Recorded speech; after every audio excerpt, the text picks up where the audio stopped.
Think you know everything about Hazzard County? What if I told you the biggest legend of the show was actually a myth?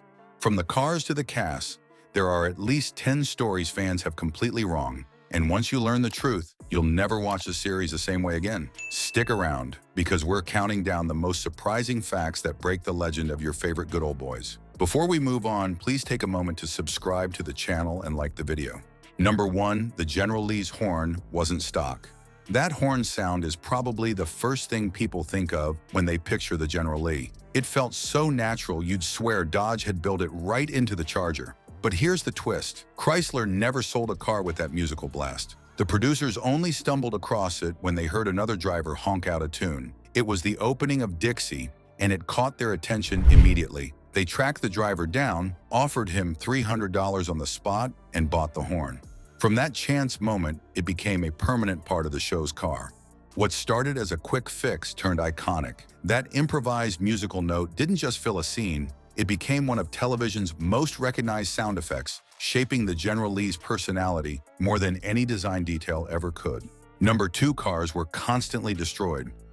On screen, the General Lee seemed unstoppable. Each jump ended with a perfect landing, the car roaring away like nothing happened. The truth was very different behind the scenes. Dodge Chargers weren't built to survive those stunts, and the production team burned through hundreds of them to keep the illusion alive. Over the course of filming, more than 300 Chargers were used, many barely lasting one big jump before being stripped for parts. Once a car slammed into the ground, frames bent, steering broke, and repairs were often impossible. While fans saw endless fun, crews saw endless wrecks.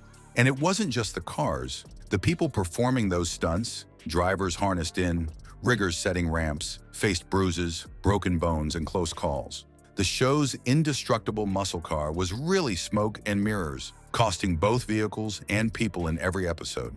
Number 3, it was almost called something else.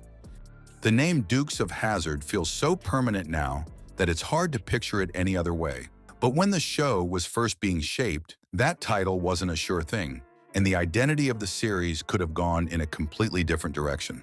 The inspiration came from a movie called Moonrunners, a much darker story that revolved around moonshine, crime, and rough backwoods living. Early drafts of the series leaned closer to that film's tone, which wasn't exactly family-friendly.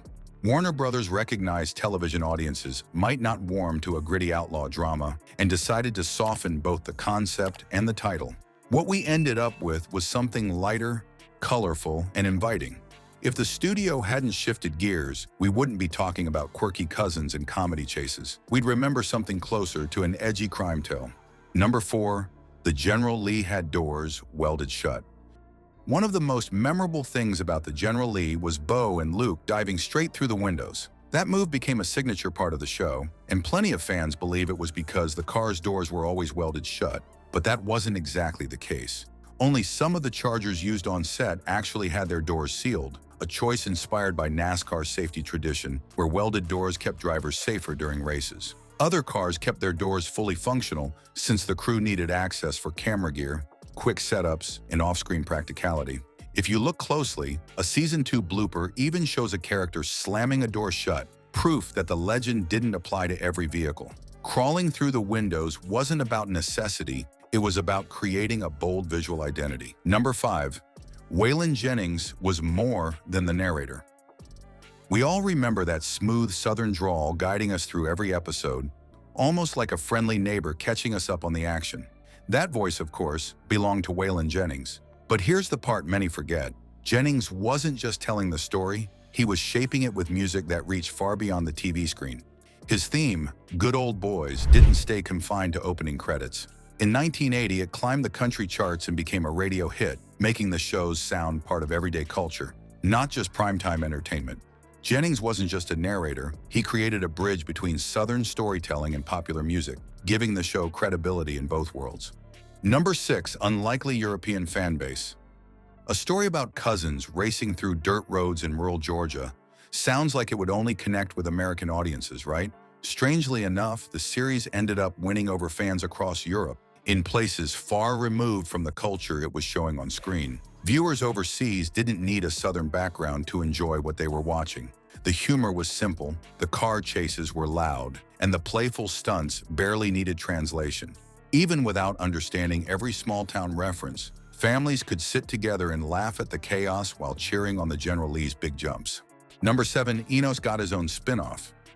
Enos always came across as the sweet, slightly clumsy deputy who never quite caught the bad guys, but somehow won audiences over with his charm. He was the last person you'd expect to get his own spotlight. Yet in 1980, that's exactly what happened. The spin-off followed Enos as he packed up from Hazzard County and moved to Los Angeles to join the LAPD. The idea was simple: drop his small-town innocence into a big city full of real crime and see how he handled it. The contrast gave him plenty of awkward moments as his polite Southern manner bumped up against fast-paced city life. Number 8. Bo and Luke once quit the show.